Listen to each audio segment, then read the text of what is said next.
Las mejores ofertas del verano están en Vía Confort, que no le tiene ningún miedo al calor. Con este ventilador es más fácil. Tiene control remoto y 3 velocidades. Puedes llevártelo por solo 1.850 pesos. Vía Confort, 2507-3883. Abdala, le preguntábamos en el bloque anterior, entonces, si se trata de, en el nuevo Parlamento se sustituye una mayoría por otra mayoría, si se pueden asimilar la forma de operar en el oficialismo frente amplista a través de la disciplina partidaria, si puede asimilarse o que tenga el mismo alcance en la coalición por el acuerdo de partidos, o si no tendría la misma fuerza. Yo diría, Victoria, dos cosas. Primero, que las mayorías en el Parlamento se obtienen y si no se construyen. El Frente las obtuvo en el 2005 y tuvo mayorías parlamentarias originarias en cuanto a que la ciudadanía votando le otorgó el control del Parlamento, la mayoría absoluta en una Cámara y en la otra. En esta oportunidad eso no ocurrió porque en principio no hay mayorías en el Parlamento para ninguno de los partidos que tienen representación parlamentaria.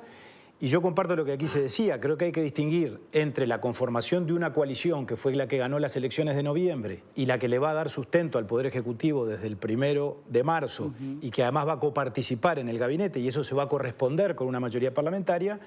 Hay que distinguir eso de la realidad que ofrece el Parlamento en términos de que los distintos sectores parlamentarios, repito, ninguno por sí mismo tiene el control del Parlamento. Y por supuesto tampoco lo tiene el Partido Nacional, que es el partido de gobierno. Y eso creo que conduce al escenario que aquí se describía muy bien, que hacía referencia a él tanto Verónica como Alfredo y los demás. Es decir, creo que eso va a obligar a que el Parlamento retome su tradición o su función o su cometido típico de construir puentes, de generar instancias de negociación, de fomentar y multiplicar el diálogo político. Porque ahora va a haber una ley de urgente consideración, está bien, que va a llegar con consenso político dentro de la coalición.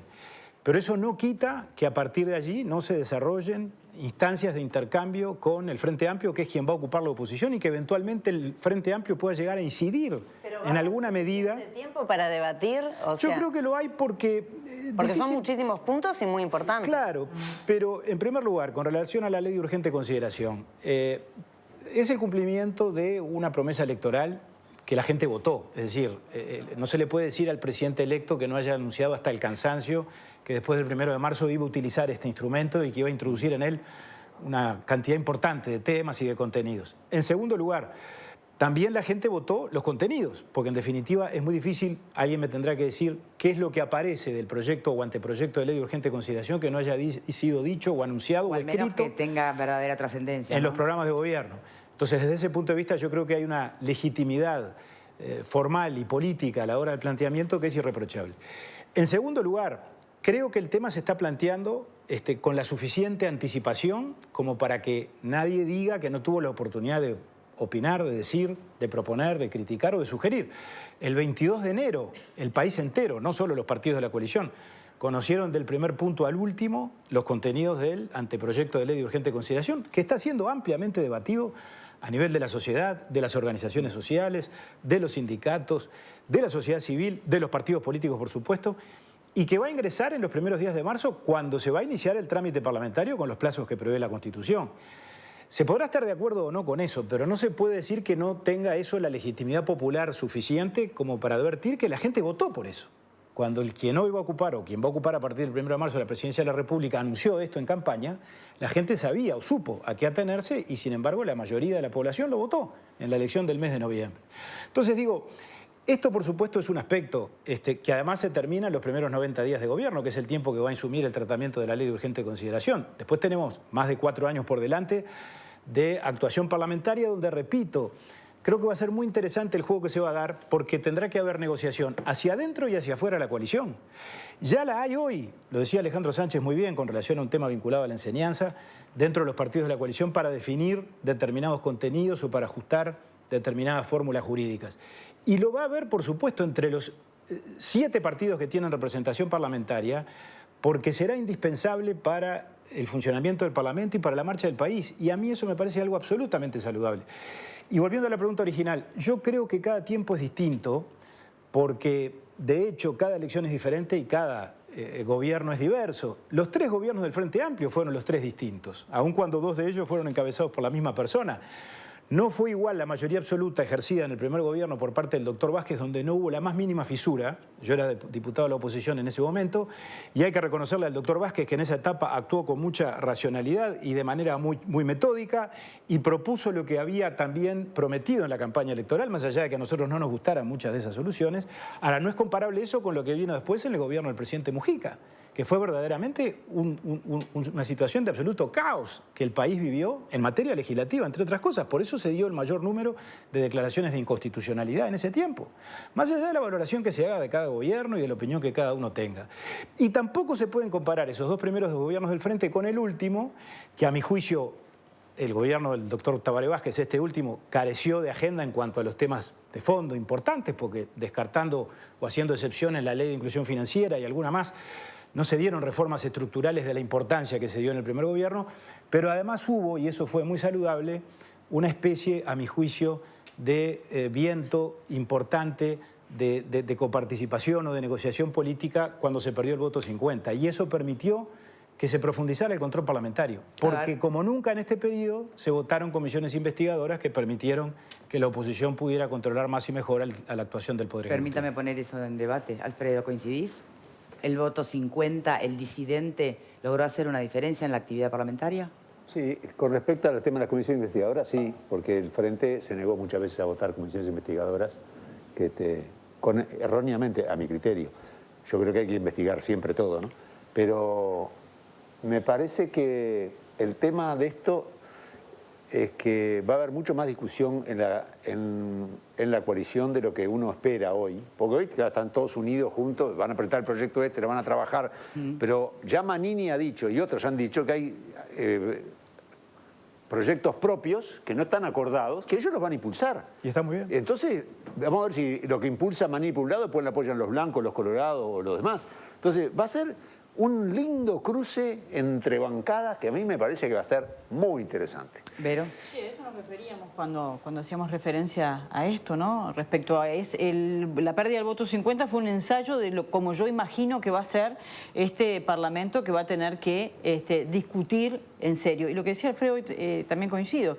Creo que las caras que veíamos ayer son resultado de distintas maneras de ver la sociedad, el país, de distintos proyectos de país elegidos por el pueblo, y cómo esos proyectos de país van a dialogar en función de cosas concretas que hay que bajar a tierra. Me parece que es muy interesante cómo se va a retomar ese diálogo. Una cosa es la ley de urgente consideración. Sí, allí son todo el los camino 90 que queda por días delante, y son estos proyectos que sí puede ser que vayan ya como una mayoría en bloque por la dinámica de la discusión, pero después van a haber otras cuestiones que tal vez puedan emparentar más a algunos de los integrantes de la coalición con el propio Frente Amplio, y me parece que todo ese ejercicio de diálogo es muy valioso para la democracia y sale ganando la sociedad. Es ingenuo pensar, o demasiado inocente pensar, que es una gran oportunidad, efectivamente, como tú lo estás diciendo, para un ejercicio democrático que ponga al país primero y no tanto a los intereses políticos partidarios.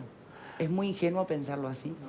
No. Es fundamental. Sí, que es fundamental, está en la tapa del libro. Piense en el país. Pensando en los hechos. Pero la diversidad ayuda a construir, es decir, los distintos ayudan a construir y pensar en un país mejor, generar diálogo.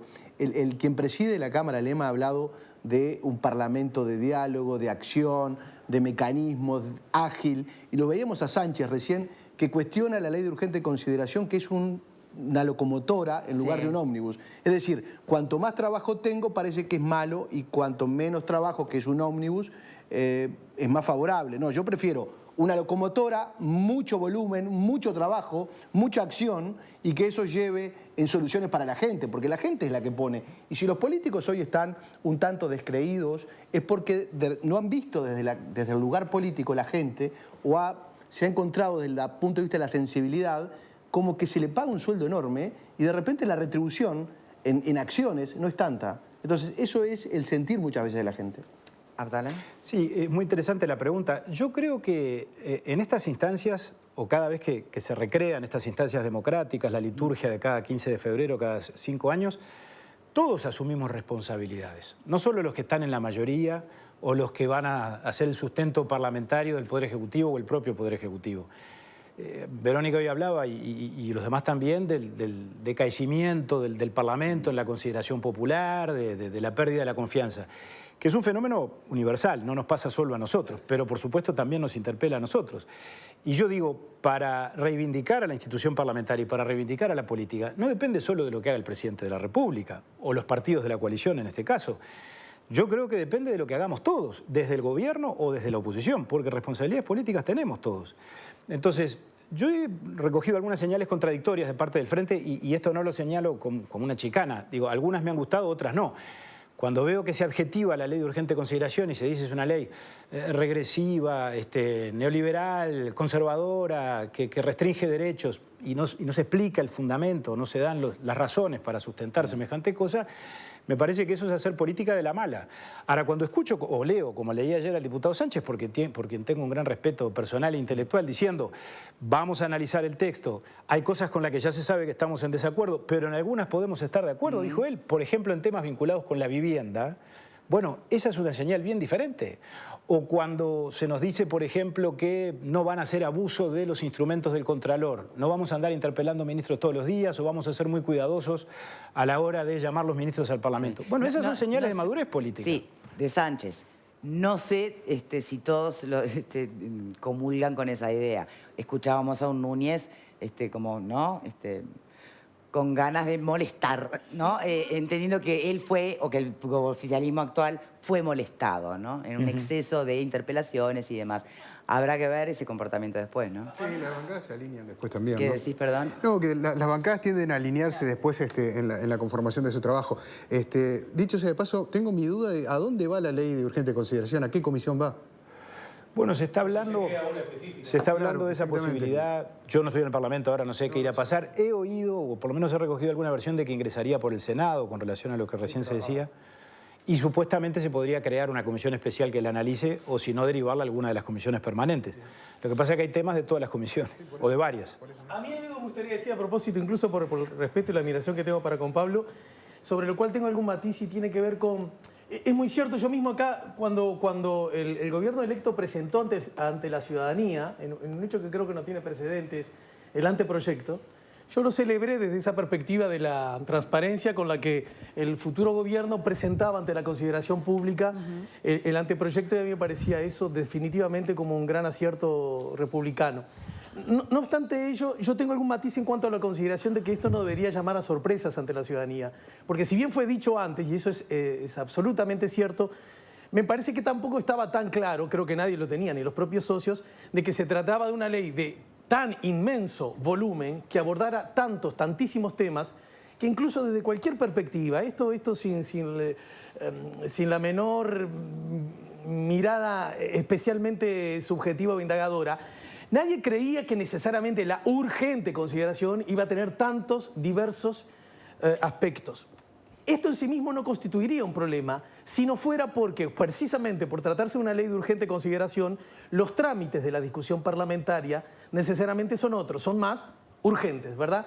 Y esto siento que en alguna medida se da de bruces con las cosas que vos mismo, Pablo, y otros compañeros acá han dicho acerca de la necesidad de tener un parlamento más que nunca con diálogo, con debate, con las notas, con puentes, con legislación. Entonces, de alguna manera, que semejante propuesta, que abarca tantos y tan diversos temas, sea necesariamente acotado tal como lo indica la norma, yo no he dicho que esto no fuera... Para un poquito, que no fuera ilegal, me parece que en alguna medida contradice el espíritu ese que se estaba encarnando y justamente habilitando la acción parlamentaria. ¿Ves contradicción ahí, Diego? Yo creo que no. Yo entiendo que allí la ley lo que hace es decir una acción rápida, usar un mecanismo legal. En otros gobiernos se ha utilizado este mecanismo de ley de urgente consideración. Es el mecanismo del tratamiento y la ley lo que va a permitir va a ser dialogar, pero más rápido. Lo que la gente y el pueblo está pidiendo, acciones, respuestas rápidas a los problemas de la gente. No hay mucho de novedoso después de todo en esto, por dos razones. Primero, porque el instrumento se ha usado muchas veces. Es muy curioso, hablando de las mayorías, de los gobiernos con o sin mayoría parlamentaria, en el año 85 el gobierno del doctor Sanguinetti envió un proyecto de ley de urgente consideración que el Parlamento levantó la declaratoria de urgencia con votos del Frente Amplio y del Partido Nacional. Esto tiene que ver con aquello que decía Alfredo, ¿no? Del intercambio de la relación de fuerzas dentro del Parlamento y de la relatividad a la hora de de la conformación de las mayorías parlamentarias. Ahora, cuando digo que no tiene mucho de novedoso, es que si bien el rótulo es de urgente consideración, en estos 15 años nos hemos enfrentado a situaciones bastante similares, no en leyes de urgente consideración, pero sí en normas presupuestales, que venían con 600, 700, 800 artículos plazos, del poder, los mismos. 45 días cada Cámara, bueno, acá son 45 y 30, está bien. Y después queda igual, ¿no? Pero quiero decir que eso sí era inconstitucional. Y vamos a entendernos, no se inauguró esto tampoco con el Frente Amplio. Otros gobiernos del Partido Nacional y del Partido Colorado también metían en las leyes de presupuesto normas que no tenían naturaleza presupuestaria. Ahora, este volumen de leyes de rendición de cuentas, en el gobierno del Partido Nacional las rendiciones de cuentas tenían un artículo, aprobar la rendición de cuentas. Después venían los anexos con toda la información económica, financiera, presupuestal.